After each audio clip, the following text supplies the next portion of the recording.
આજે વિપ્રો ફોકસમાં છે કારણ કે Q4ના પરિણામ આવતા જોવા મળ્યા છે। આઈટી રેવન્યુની વાત કરીએ તો અહીંયા 3.5% વધારો જોવા મળ્યો છે। 23,378 કરોડની સામે 24,017 crore quarter on quarter basis પર।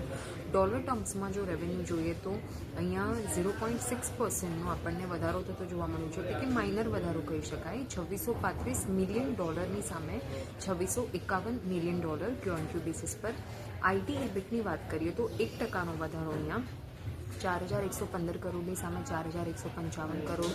આઈટી એબિટ માર્જિન્સ જોઈએ તો અહીંયા આપણને 17.5%ની આસપાસ ફ્લેટ રહેતા જોવા મળ્યા છે ક્યુ બેસિસ પર।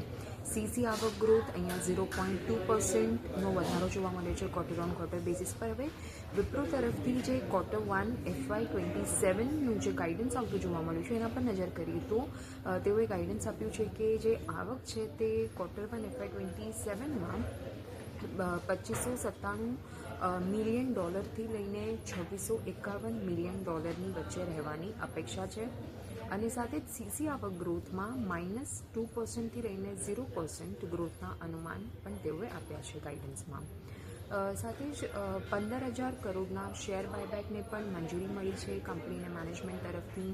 ₹250 પ્રતિ શેર ટેન્ડર ઓફર દ્વારા શેર બાયબેકને મંજૂરી મળી છે અને કુલ ઇક્વિટીના 5.7% એટલે કે લગભગ 60 કરોડ શેર્સનું કંપની બાયબેક કરવા જઈ રહી છે।